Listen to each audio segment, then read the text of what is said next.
Ned levels a chilling threat at Minna, while Dante puts himself in Brennan's crossfire. Walking into the kitchen and finding Ned strumming the guitar, Tracy assumes Eddie Main has clearly not left the building.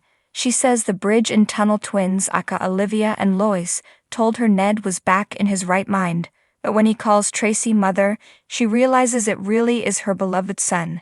He apologizes for how he behaved as Eddie, but she says his non-existence is in and of itself a gift.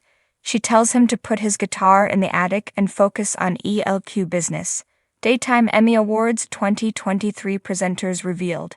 Everything we know and you need to know. Willow swings by Crimson to visit Nana, asking if everything's ok between them. She feels as if Nina's been distancing herself, which her mom denies. Nina claims that having 2 full-time jobs has finally begun to take its toll on her. Changing the topic, Nana asks what she should get the kids for Christmas. Willow suggests that she get Amelia a doll with a career, and Wiley something with wheels. They discuss the plans for Christmas Eve. They're interrupted by Ned. Once Willow exits, Ned taunts Nana by saying he was tempted to tell her daughter the whole truth about who tipped off the SEC. Why didn't you? She asks, adding that it doesn't matter who turned them in because what everybody forgets is that Carly and Drew committed a crime. She says that if Ned wanted to blow up her life, he would be talking to Sunny or Michael or Willow, not her. So what does he want? To make a deal with you, Ned replies. He says he'll continue to keep quiet if she manages to get inside information that will give him an advantage where Crimson's parent company, Aurora, is concerned so he can beat Michael and Drew. Ned suggests she recall her time in Nixon Falls and how she kept Sunny's identity a secret. Why? Because that will remind her how resourceful she can be. Nana can either get him what he wants or have her secret exposed. The action is clearly at Kelly's today, where several characters have swung by. Obrecht and Scott reconnect there, and things definitely don't get off to a great start. You asked me here to what end? She asks. He responds that their relationship ended too soon. Meanwhile, it becomes clear that Brennan is more than aware that the restaurant is run by Summy's ex. And at a nearby table, Sam and Christina do some catching up. Sam is shocked to learn that Christina is once again on board to carry TJ and Molly's baby.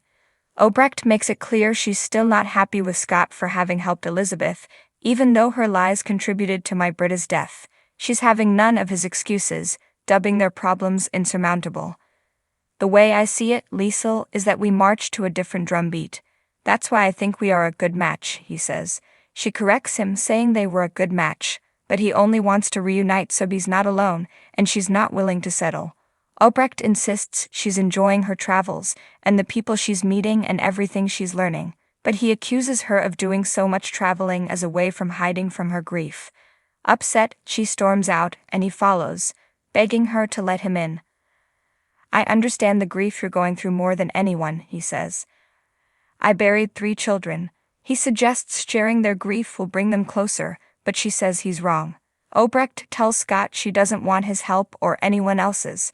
I doubt I will ever make sense of why I am still alive but my children are not, she admits, wondering if perhaps grandson James is her reason to go on. Scott says he feels that way about Elizabeth's children, despite them not being related by blood. He says he wants love, and Obrecht does too. You suggest we embrace this opportunity because another, better one might not come along, she questions, but she refuses. If one of us is settling, we both are. And I refuse, she says, saying that while they are not going to find a happy ending together, she hopes he finds one for himself. Brennan says the only person in town who might recognize him is Anna, and it's been decades since she saw him. Because Hugh might be recognized by people in Sunny's circle, Brennan orders him to leave town, but not before finding the report that Forsyth stole from Anna. Brennan accuses Hume of having literally jumped the guy by killing Forsyth, who was more valuable alive. If that report falls into the wrong hands, it will compromise not only the WSB but Pikeman. Sam wants Christina to make sure she knows what she's getting into. But Christina says she wants to give Molly what she and TJ so clearly and desperately want. Sam has thoughts, concerns, and questions, but supports Christina because she can tell this is coming from a place of love. Dante not so discreetly watches a bank of lockers, waiting for a chance to see if the key he's been toting around really unlocks crucial evidence which might lead to Anna's shooter. Upon opening the locker, Dante finds a package. He takes it to the bank and opens a safety deposit box. Inside the package are WSB documents regarding Anna. There are also photos of a young Anna as well as two gentlemen. "Who are you?" Dante asks. Also in the package, an empty wallet. He takes all of the items and puts them inside the safe deposit box, or at least is about to before he takes the wallet and puts it into his pocket. He then closes the safe deposit box and exits the bank.